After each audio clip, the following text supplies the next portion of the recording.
Did you know that a New York small claims judgment is actually valid for a staggering 20 years? Or, get this, if a shady business repeatedly ignores court orders, you can literally sue them for triple damages. Welcome to this explainer. Today, we are breaking down exactly how to file a small claims case in New York, step by step. We're going to transform this kind of intimidating legal process into a clear, actionable roadmap so you can successfully navigate your case from start to finish. Okay, let's just dive right into it. Whether you're dealing with a contractor who totally botched a job, a fender bender where the other driver just straight up won't pay, or maybe a retailer who sold you a completely defective product. Well, Small Claims Court is your specialized arena for justice. It's designed specifically for everyday people to represent themselves. No expensive attorney needed. Here is our roadmap for today. 1. Welcome to Small Claims Court. 2. Eligibility and pre-filing steps. 3. How to file your claim. 4. Navigating your court day. 5. Winning and collecting judgments. And finally, 6. Strategies, pitfalls, and conclusion. All right, part 1. Welcome to Small Claims Court. Before we jump into the action, we kind of need to understand the rules of the board we're playing on. The New York State Unified Court System designed this form to be inexpensive, simplified, and super informal. But, and this is a big but, it is strictly for money damages only, meaning you absolutely cannot sue for pain and suffering. You also can't ask the court for what's called equitable relief. Basically, the judge cannot force a mechanic to actually fix your car or make a business honor a promo code. They can only order the defendant to pay you the cold, hard cash value of those damages. Moving on to Part 2, Eligibility and Pre-Filing Steps. So now that we know what the court can actually do, let's figure out if you're even allowed to step into the rink. What's kind of wild here is how your geographic location completely dictates how much money you can sue for. In New York City Civil Court, you can sue for up to $10,000. But if you head out to Nassau County or Western Suffolk County's district courts, that cap drops down to $5,000. And out in Eastern Suffolk County or various upstate town and village courts, the maximum is just $3,000. So the absolute crucial takeaway here is that you cannot, under any circumstances, split a single, unified claim into multiple smaller lawsuits just to sneak past these caps. If someone owes you $12,000 in NYC, you either have to eat that extra $2,000 or you're going to have to file a standard, much more complicated civil action. We also need to look at exactly who has the standing to sue. Standard small claims are reserved for everyday individuals who are 18 or older. If a minor wants to sue, their parent or guardian has to file for them. But what if you own a business? Well, actually, corporations, LLCs, and associations are completely barred from standard small claims. Instead, they have to use what's called a commercial small claim. It's a very similar vibe, but it comes with a slightly higher filing fee of $25 plus postage. And just to keep things fair and prevent abuse, businesses are strictly capped at filing a maximum of 5 of these claims per calendar month across the entire state. Now, before you go filling out a single form, you really need to pay attention to this next part. If you're planning to sue a government agency, like a school district, a town, or a city agency, you have to navigate this merciless little statutory loophole known as the notice of claim.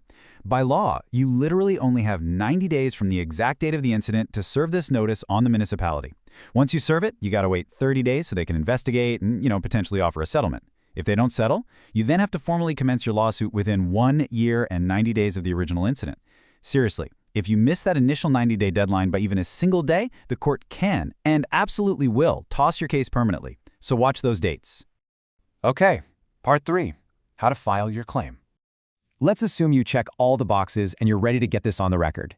Getting your claim officially filed basically boils down to 3 precise steps. Step 1. Select the proper venue. You can't just sue someone wherever you feel like it. You generally have to file in a court that covers the geographical area where the defendant actually lives, works, or has a regular place of business. Step 2. Complete your statement of claim. For standard cases, this is Form CIVS C50. This is where you give a concise, punchy narrative of what happened and the exact dollar amount you want. But hey, hold off on attaching your photos or receipts just yet. Save all that juicy evidence for the courtroom. Step 3. Pay the filing fee. It's actually incredibly affordable. We're talking $15 for claims up to $1,000 and just $20 for anything over that. When you're ready to submit these forms, you can usually just walk right into the clerk's office and pay with cash, a money order, or a certified check. Do not bring a personal check. They will reject it. Now, some jurisdictions like Nassau and Western Suffolk County actually let you file by mail. But here is a super critical pro tip. If you're mailing in your form in Western Suffolk County, you absolutely must sign it in the presence of a notary public first, or it's going to be instantly rejected. So what happens if you have a witness who's just refusing to show up, or maybe a business that won't hand over important documents? Well, you can legally compel them using a subpoena. You just set this up with the clerk at least 48 hours before your trial. But listen, it doesn't work like it does in the movies. You yourself cannot serve it. A non-party who is over 18 has to serve it, and you literally have to hand the witness a mandatory statutory fee of $15 right when they are served. And if they're outside of New York City, you also have to pay them 23 cents per mile for travel expenses. If you don't fork over these fees up front, the witness is legally totally off the hook and doesn't have to show up. Moving right along to Part 4, Navigating Your Court Day. All right, the paperwork is filed, the fees are paid, and your court date is finally here. Preparation is literally everything. Plan to arrive at least 30 minutes early because you're going to have to get through security and find the calendar posted outside your courtroom just to verify your case is actually on the list. You've got to bring all your physical evidence, photos, printed emails, canceled checks, the physically damaged items themselves if you can carry them.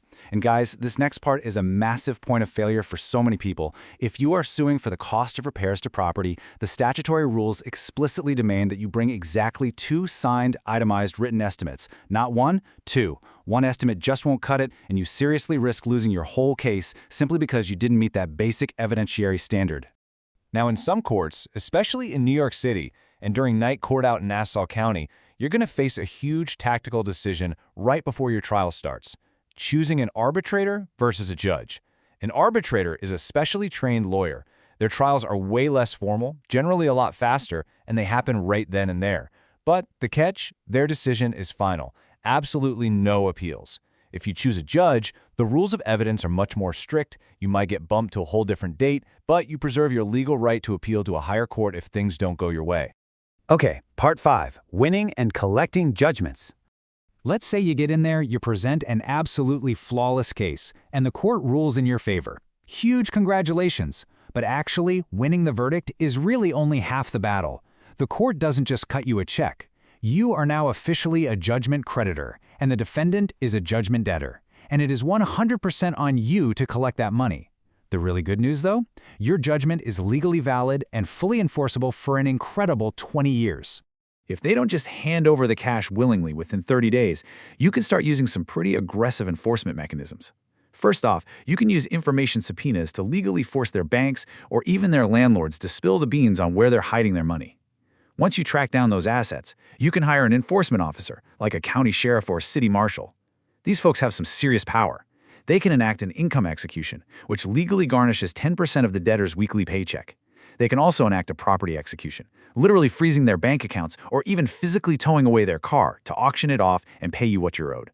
And here is a very specific, crazy powerful piece of leverage for you.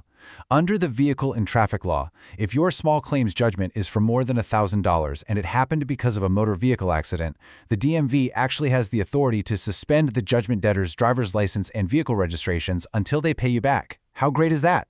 But what if you sued one of those scam businesses that just completely ignores judgments like it's just the cost of doing business? Well, New York law gives you the absolute ultimate weapon here: treble damages. If you can prove there are at least 3 recorded unsatisfied small claims judgments against this specific business, and they still refuse to pay you after 30 days of formal written notice, you can just initiate a brand new lawsuit.